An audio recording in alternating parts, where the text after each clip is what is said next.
Hello everyone, Silent here. Welcome to a very special episode of Silent Survival, episode 40. In this episode, we are going to be taking a full world tour of the entire world. Everything that we've done in episodes, all the way from episode 1 up to the previous episode, which is 39, and everything that we've done on live streams, everything that I've done off camera. And yeah, this video is kind of in perfect timing as we've just gained a couple hundred new subscribers due to the Minecon video. So welcome guys, hopefully you enjoy what you see on the channel, and this video is basically just going to be as kind of like a stepping off point to catch everyone up with the series, because it has actually been going for a pretty surprising amount of time. So I have no idea how long this video is going to be. It could end up being surprisingly long, so keep that in mind. And I also do tend to get a little bit talky at times. But with that out of the way, I want to remind you guys that leaving a like on the video really does help out the video and the channel an absolute ton, and that you should join our community by hitting the subscribe button and joining the silence, as we would love to have you, and we have a pretty awesome community here. Anyway, with that stuff out of the way, let's get to it. Alright, so there are a couple of things that you should know before we really get into this world tour. First off, this is a natural and ruined theme world, so everything's going to be natural and ruined looking. Most of the things in this world, anyway. And also, geez, words. Also, I've never done a real world tour or base tour in any amount of detail, so bear with me on those aspects. We'll get to the interesting builds and stuff a little bit later as well. I want to cover everything in chronological order. So this is world spawn. Nothing here whatsoever. Basically, with the seed, I went completely random. I did not know what we were gonna get, and we basically looked over here, saw this giant megatag, and we're just like, okay, we're gonna base there, and that is what we have done so far. So episode 1 was just resource gathering, caving, and getting extremely lost, but we also made this little hobbit hole right here. Yeah, nothing too special down here. This was much prettier before. We had chests in here, and storage, and a dog. I wonder what happened to that dog. Probably died. And then we also have an AFK fish farm, a strip mine, and then we had a little bit more storage down here. We've completely stripped everything out and, you know, had to make it a little bit more ugly because of the terraforming that we had to do right here. But anyway, yeah, that is our hobbit hole. We're keeping that until the world dies.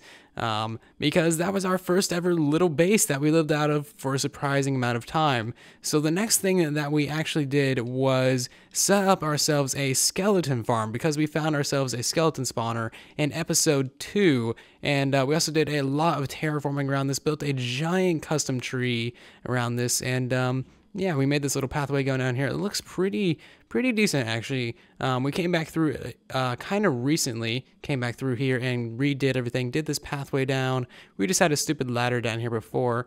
But yeah, as you can see, a lot of terraforming went into this. Not the prettiest, I will say. The torches don't make it look too great. But yeah, here's our skeleton farm. The spawner is literally like half a block beneath the surface. It's pretty amazing. And then we also managed to get ourselves a full diamond skeleton out of this farm. Pretty amazing. Did not know that that could happen. But this guy's name is, thanks to the Discord community. Make sure you join the Discord server, link below. Anyway, his name is Indiana Bones. Pretty cool. So also something I should mention is that this world has always been on hard mode, and we always play this world on hard mode. It's also never been on creative, and we have never duplicated anything on this world. We have used a couple glitches, but you know, nothing extreme, nothing like game breaking. And yeah, as you can see, this farm also is functional. We don't have them dropping the max number of blocks that we could, because we're always smacking these guys with a sword.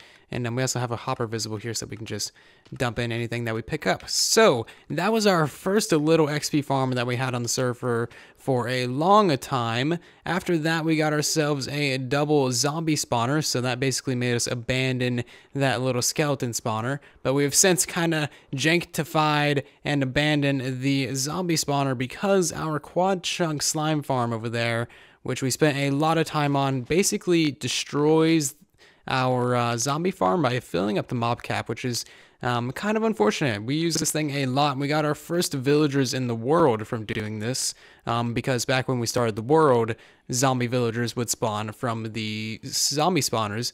Yeah, not really expecting to see anything from this, as it just doesn't really function anymore. And as you can see, we have ourselves a spawner in there, and we have ourselves another spawner back there. We have also Well, we also need to kind of redo everything over here because our base is now kind of intruding on this, which is kind of unfortunate. So we're going to have to do a full rebuild of this farm here one day. So we also have a lot of viewer suggested builds in this world, as we have a very active and just a very nice community and around this channel. Geez, words again. Seriously, you guys are amazing. Thank you all so very much for your support and your suggestions. I always love reading the nice comments. So this entrance here was designed by Naka, one of our moderators and also a patron of ours. And this goes down into our base, goes down this little staircase here. We have ourselves a little bit of a natural pond that was there. I just kind of integrated it because why not? And then this goes down to floor 1 of 3 of our base. We have our first little storage system here, and then villager trading hall, bedroom, and mementos, and then also some little farms. So I guess we should start with the first thing that we did, and that was our storage system, because we basically moved out of the hobbit hole as early as we did because we needed storage. And yeah, as you can see, there's a little bit of storage here. I think the only thing left here is actually some saddles. Yeah, we have a double chest of saddles. Literally never going to use those. But yeah, that's basically all that there is here. Over here we have ourselves a villager trading hall with some pathfinding prevention right here to keep out zombies. So we have re-rolled most of these villagers in here to get the best trades that we can, such as a diamond pickaxe with Unbreaking 3 on it for, 12 emeralds, and then a mending for 10 emeralds, the best farmer villagers that you can get, and all the enchantment books. We did that because the villager cap is actually 50 in this world, and getting around that is really kind of a pain. We'll go over to the villager breeder in a little bit. But over here we have ourselves the resident zombie pigman and Porkins, and then we also have ourselves a one wide tileable AFK fish farm that I designed. Use this thing a lot, and then yeah, that just goes into storage. We have ourselves a little bit of a trash can right here for it. We have ourselves a very loud micro farm. Yep, I still use that from time to time. And an enchantment table we've literally never used, our main nether portal, and also a pretty cool little automatic super smelter, which has 32 furnaces. If we throw in ourselves some iron ore here, you can see this thing kick into action, and it actually looks pretty cool. And for some reason we're out of lava. Very nice. Yeah, we use lava in this thing, so I guess we need to go get some more lava. That's cool. Over here we have ourselves a very, very temporary cactus farm, which is actually kicking out the cactus. You know what? We might actually just integrate that because that's actually pretty efficient.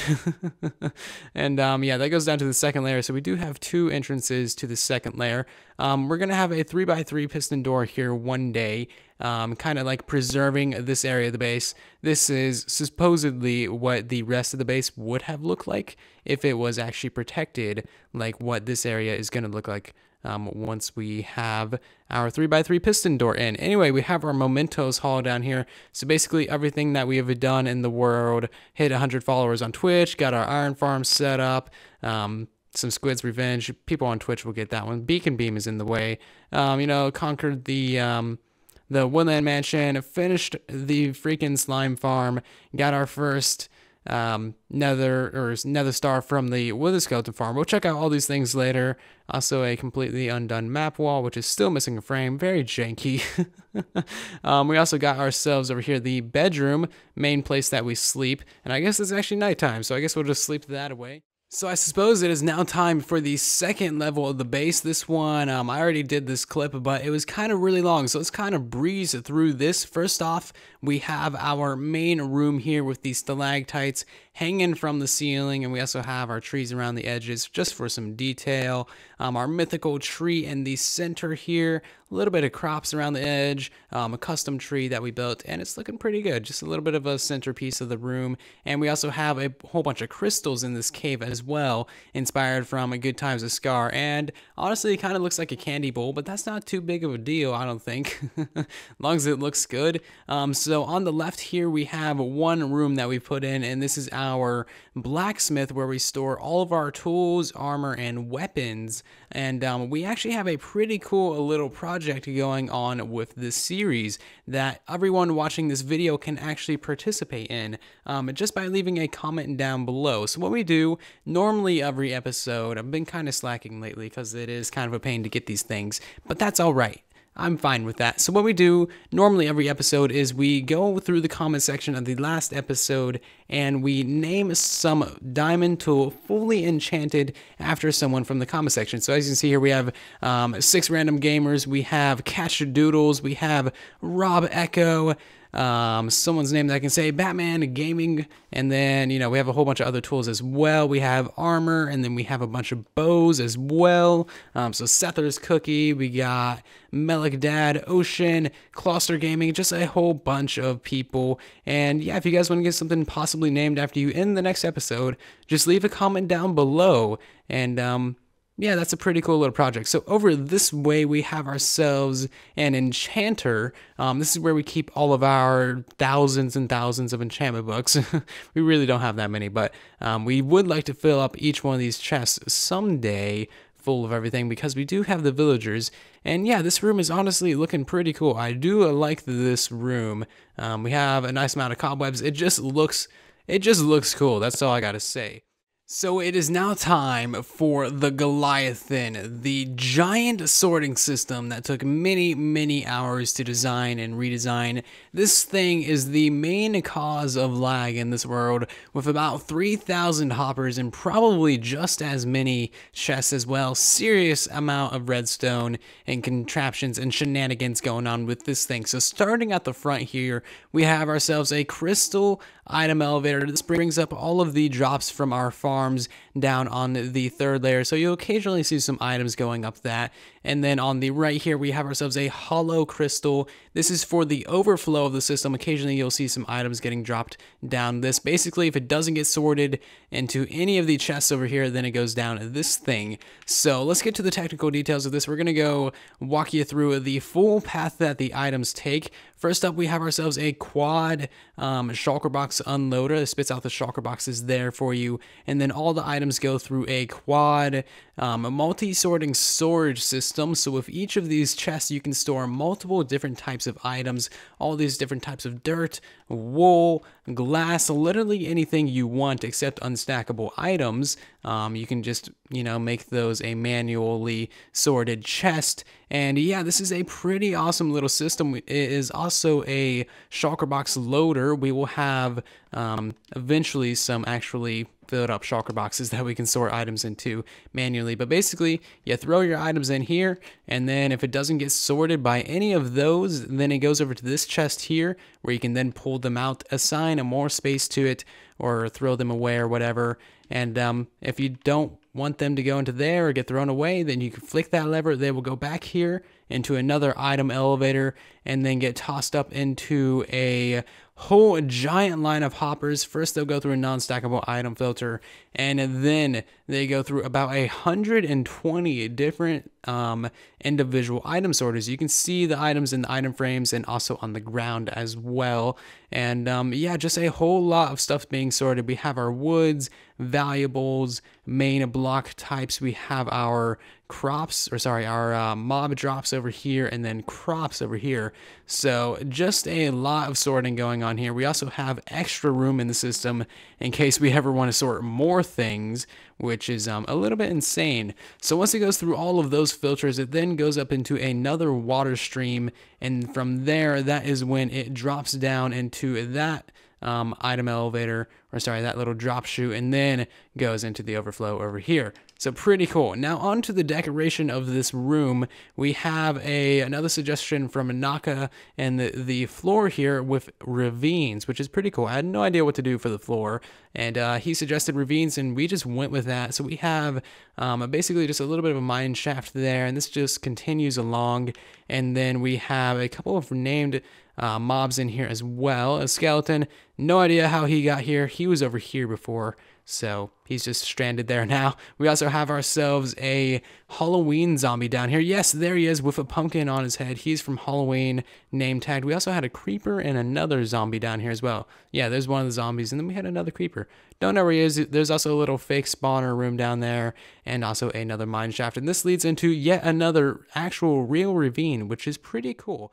Wow, that actually took a surprising amount of time to fully explain this sorter, but that is perfectly fine. I probably spent about a good 30 or so, probably more hours on this, just with the resource gathering and then the planning alone. So yeah, we didn't even mention the cave ceiling, which is honestly pretty cool. Going along again with the ruin theme and the cave build. This was, of course, inspired by Good Times with Scar because he is the natural cave building guy. Seriously awesome.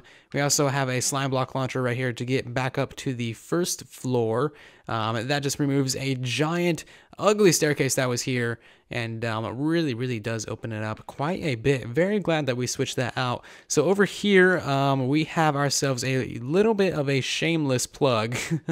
We have the Hall of Patrons. We still have not built the piston doors around this for some reasons, and then we haven't decorated this either. But anyway, in here we have the Hall of Patrons, probably the nicest part of the base if you don't like the ruined style. But in here is where we honor all of the patrons, all of the donators to the channel, and also all of the Twitch subscribers.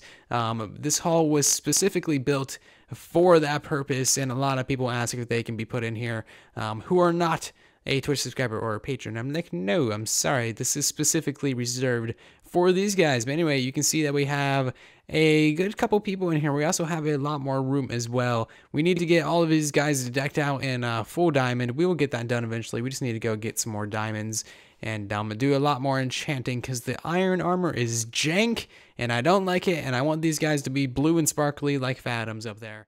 So like I was saying, it is now time for a shameless plug. If you guys would like to support the channel and what I'm doing in more ways than just watching the videos, then please do check out the Patreon page, which will be linked down below, where you can pledge monthly an amount of your choice and also get some cool rewards, be in the Hall of Patrons, and get some nice rewards and roles in the Discord server as well. And there will also be a link down below to the Twitch channel where you can then cheer, donate, or subscribe. Also get yourself a place in the Hall of Heroes and get some roles and some emojis as well. And yeah, if you guys are not interested or cannot become a patron or Twitch sub, that is absolutely fine. I am not pressuring you guys in any way, shape, or form. It is purely for those who want to, wish to, and who can.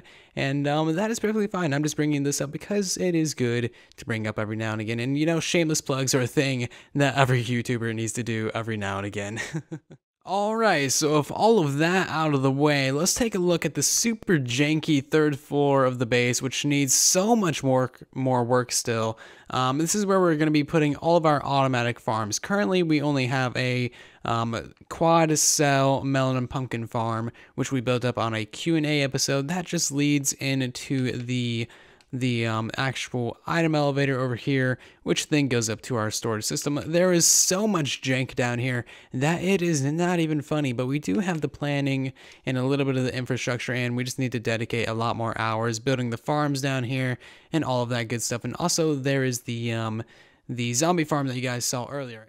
Oh boy, where even to start with the slime farm? We've put in so many hours and so much work on this thing. I guess the first thing that we'll check out is the swamp terraforming that we've done around this thing. I'm not going to walk through the whole thing because it does extend quite far, but yeah, as you can see, quite a lot of terraforming, and then the actual slime farm itself. Yeah, let's take a look at that here in a second, but yeah, we have like 3 or 4 different styles of terraforming. Originally, I was trying to get rid of all of the mob spawns because I wasn't aware that light level 7 in a swamp will prevent the slimes from spawning. But over here, we have a different style, actually going for like a more realistic swamp, and then our nether portal, the off switch for the farm. I really do like my terraforming. We've done a lot of that stuff in this world, to be sure. We have another style over here, kind of realistic as well, but more mythical. A little bit more trees, some glass, and then more pumpkins and stuff like that. So yeah, a little bit different every time. This is the main storage cell for our slime farm. We have like 50 double chests of storage in here. Most of it is actually filled up with slime balls now, and it is quite cool. We have a pretty cool little slime drop chute going down there. I'm not going to go down there. It's a whole nother ordeal. But let's take a look at the actual farm from above now. It is a design by Il Mango, but we have modified it a little bit to use less golems and also take advantage of lower sub chunks because we have 4 slime farms. But yeah, as you can see, pretty damn big. Occasionally, some guys get out on the outsides as well. We need to fix that. But yeah, here is the entire thing. Let's actually get into the air now because this thing looks pretty magnificent from above as well. So let's take a look at this. Go into third person, and clouds are kind of in the way. But anyway, you guys get the point. There is just a lot going on with this farm. We've terraformed all the way around the edges to prevent those slimes spawning. And yeah, just a pretty big project. We also found a huge fossil, which is pretty cool. So if you look at the map here, you may notice a giant gray rectangle over in that direction where my little icon in the map is facing. And that is actually the slime farm. I think it's about 60 by 50 or something. And then it goes from Y60 all the way down to bedrock. So yeah, a lot of blocks mined. We actually broke 1 million blocks mined as we were doing that project.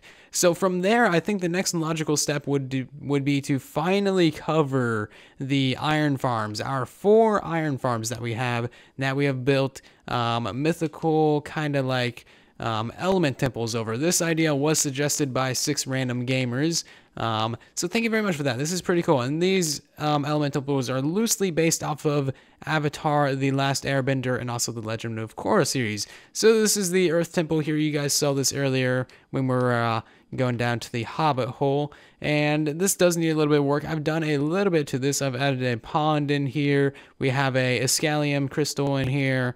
And also we added some walls, some fire, you know, just a general kind of ruined little temple. But we have done a bunch of terraforming around this thing. We've done all the terraforming on this hill. This hill used to actually encroach all the way over to here, like seriously came over to here before. So we pushed it way back, terraformed all this, and then we also terraformed all of this area over here and this area on the back side and also this area on this side over here.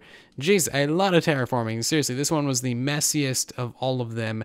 But over here is probably the nicest looking terraforming. So we have a nice path going down. We have a whole bunch of different trees. And then this goes down to a little bit of a dock that is totally not a bridge. And yeah, we just have a couple boats here. I did not know that these vines like to spread that much. But yeah, that's going to go to eventually spawn someday. Up next is the air temple. So the idea behind this one is that this mountain and this floating island used to be one, but eventually the airbenders or whoever built the temple ripped that part of the mountain out of this part, and that's why they're so jagged, and now it's just kind of floating there, and then the temple was built on top of it, which is pretty cool. So around the edges here we have something that's new, and I'm not sure what YouTube is going to do to this, but we have a fog ravine with a whole bunch of white glass, basically 3 layers of white glass, and then that gives it the effect of having clouds, which is pretty cool. We also did a whole bunch of terraforming around this since you guys on YouTube last saw it, which is pretty cool. We're definitely doing a lot on streams and off camera as well. And then if we get into the air, you guys can see that in the center of this, we don't just have it hollow, we have a whole bunch of trees in there and water features and just cool stuff. Not going to go down there though, because I feel this video is already getting very, very long. So on top here we have our actual temples. None of these have a true interior, but we do have some custom trees up here and some benches, a little bit of water features and some stuff of that likes. But if we go up to the top here, you can actually see all of the other temples and actually just some great views in general. The sunsets from up here are absolutely they're just amazing. That's all there is to it. But yeah, there is the Earth Temple, the Fire Temple, and then the Water Temple. So it is now time for the Fire Temple, my personal favorite out of all of these, simply because I've never done this kind of terraforming before, and I've also never done the Nether themed build. So what we have down here is a lava lake, and this was actually a proper lake before. All of that lava was water, and all of these mapping blocks and obsidian and soul sand was all actual like grass and stuff before, because this was all an actual swamp. So we just turned that into a proper lava lake, and then we have a giant volcano and just a lot of terraforming around the edges of this thing to actually make it blend with the with the surroundings and with the swamp over here, and the acacia trees look like burnt trees. There is seriously a lot of terraforming around this. So yeah, I really did enjoy this project. We spent many hours on stream doing all of this terraforming. We also have this side over here. There's a lot of lava coming out of this in random places, and yeah, like I said, each one of these things has a proper functional single cell iron farm under it. And all the drops are going into water streams, which are then going into our giant sorting system. So over here, we have just a very jagged and crooked and zigzagging path, which then sometimes drops off into lava. But this leads up to the fire temple, where we will be having 4 very special and dangerous mobs being stored on each of the corners, and that actually goes for each and every single one of our temples. So if we head into the inside here, there's really not too much detail in here, but it is fairly cool looking, and this just goes all the way up until we get to the top layer, where it then leads up to a little bit of an exit where you can then stand up here. So it is now time for the water temple, the one that you guys have been seeing a lot of as we fly around the world. Overall, I think this is a pretty cool build, and we still need to do a lot of work on it. We need to get an interior in this thing. As you can see, there isn't really much in here, and we also need to do a lot more terraforming with the snow around the edges. But overall, yeah, kind of a cool build. I really like the clean symmetricalness of this build. It's the only major thing in the world that isn't the ruined theme, and that is also symmetrical as well. Each side is the same, and I think if we go up to the top here, we can just see the view from this. And yeah, overall, I just like this build. It does need a little bit of work. Like I said, dang it. That didn't work out too well. Anyway, not really too much to see up there anyways. Yeah, we're definitely going to be getting an interior in this thing here pretty soon. There's still so many more projects that we need to do in this world. So many things that I have planned. It's not even funny. Definitely looking forward to doing all of that stuff with you guys. So there's just a few small things that we need to check out in this world, in the overworld I mean, and that is mainly the deadly trio that we have over here. We have ourselves the Lugia in a box, the shulker that we actually got from the end. We have ourselves a whirling sword of death, a wither skeleton, which we had a great time getting back to the overworld, and also a stress monster and elder guardian. We got these guys for the how did we get here achievement, or is it the where are we now? I always get them confused. Yeah, so we have that entire achievement set up and ready to go, but unfortunately they never added it to this version of the game, and I don't think it's in better together either, so there's that. Anyway, what we have over here now in our desert is a little bit of a music disc farm. This thing has gotten us a lot of music discs, but we're still somehow missing one. I believe that that is Ward. I don't think that the creepers actually drop it, because we've gotten like 200 music discs. None of them are the one that we want. And yeah, it's stupid.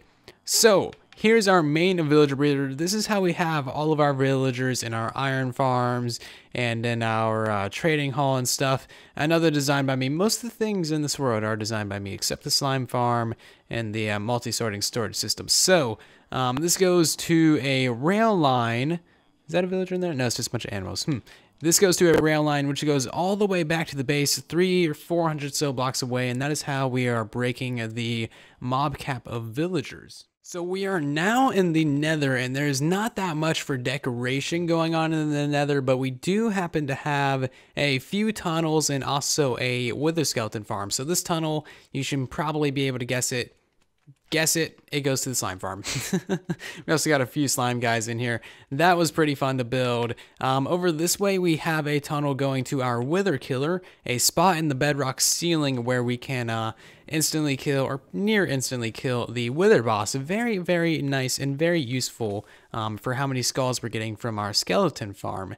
So as you can see, we've decorated this with the face of the wither, and then this just has black concrete and fire everywhere. We do not have decorations for the tunnel going down to the wither skeleton farm, but we'll get that done eventually someday. Now the wither skeleton farm itself is completely done, but the spawn proofing of the nether around it is not that done. So as you can see, we have a ton of slabs placed down everywhere. We need to replace these buttons with slabs as well, because they don't actually do 100% of a good job on spawn proofing. Anyway, if we head down here, we have a very basic tunnel for the decoration of the wither farm and also the wither farm itself. Hopefully we don't attract the attention of the blazes.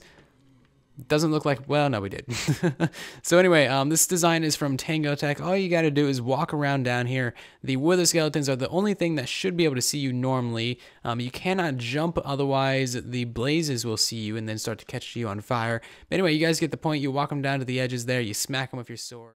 So now I guess we should head over to the end dimension and check out our Enderman farm over there. We haven't done all too much in the end, but we do have a little bit of decoration. And here's the decoration for the end tunnel. That is also why we have the cobwebs for elytra fight. Also decorated this tunnel going to the Ender. We have a minecart here because, you know, you can't really fly down this tunnel. It's 2.5 blocks tall. Not tall enough. So we have a very small but very, very efficient Enderman farm here that I designed. The tutorial down below. Occasionally, sometimes, you know, it just doesn't start up for a minute. But anyway, yeah, there you go. You can get yourself a good few Endermen. This is, as far as I've seen, the fastest Enderman on console edition. And, yeah. Just loud and nice, and it's cool, and I like it. So you may have seen a little bit of jank in this world, okay? Some unfinished projects, some left behind things, or just some unfinished stuff. I already said that, doesn't matter. So this is the biggest pile of jank, and honestly, just the biggest pile of shame and sad that there is. So this tunnel here goes to what was going to become the Cyan Sea. Now the Cyan Sea was going to have giant 64 village iron farms, hostile mob farms, a guardian farm at its center, charge creeper farms, you know, all of the good stuff that you could possibly get. So what we have here is what used to be a guardian temple. I destroyed the temple, removed the entire temple, and then these flying machines and return stations here were meant to automatically clear out all of the water so that you don't have to spend 100,000 hours mining 100,000 sand and placing that 100,000 sand or placing 100,000 sponges to clear out all this stupid water, right? So, you know, a good premise, automate Minecraft, you know, just because you can. So I get all of this built up, you know, a fun project, obviously test all this stuff in creative first. All of these things are fully functional and working. And then, you know, I get all of this fully done and then I go to bed. The next morning I wake up, there's an update to Minecraft. I update, okay, and observers are broken. These flying machines do not work whatsoever anymore. They just get completely janktified and broken and, yeah, this project has since been abandoned. There's never going to be an update to the Xbox One edition ever again, so I need to find some sort of fix for this so that we can get cracking on this project. So back over by the base now, I really don't want to forget this sugarcane farm. We have had this farm here since like episode 2, and it is still my main source of sugarcane. Jeez, episode 40, I'm using my episode 3 sugarcane farm. How? How ridiculous is that? I need to get onto a sugarcane farm, seriously. So if you are watching this video right now, then that means that you have survived the silent rambles. Me rambling can, it can make a stadium go silent. Anyway, thank you guys so very much for watching this video. You guys' continued support on the channel just truly, genuinely means the absolute world to me. The likes, the the constructive criticism, the input on this series, everything is just so very great of all of you. Seriously, anyone who's ever left a like or commented or even just watched, thank you from the bottom of my heart. You guys are absolutely amazing. This series and my channel and nothing that I do would really be quite what it is without the amazing fan base that we have around this. And I'm honestly looking forward to doing so many more things on this world, on YouTube, on Twitch, and just in general with all of you, that it is honestly pretty cool. And we have really grown quite a lot. This series has grown significantly. Just me getting a new mic and new editing and not using Twitch to record. Seriously, we've taken leaps and bounds in the 8 or so months since this series has actually started. And I hope you guys did enjoy this world tour. So people are always asking me how I don't get burnt out on this game, right? And the honest answer is, You guys, and your suggestions making me try new things. Like, I've never done a slime farm. I've never done 4 iron farms. I've never done a ruined theme build. I've never done a giant storage system. I've never done a wither skeleton farm or a guardian farm or anything like that. We're trying new things, and that is honestly how I'm not getting burnt out. You guys, I keep saying you guys, but seriously, you mean the world to me. Honestly do. And yeah, if you've made it through that extra little bit of rambling, then again, thank you. Be sure to leave a like on the video and subscribe if you're new. I do hope that you guys did enjoy this world tour. Any suggestions that you have for the world, please do leave them down below. As I just said, like, suggestions are honestly the most helpful thing that you can do. And yeah, I'll see you down in the comment section and in the next video. Thank you for watching. And then there was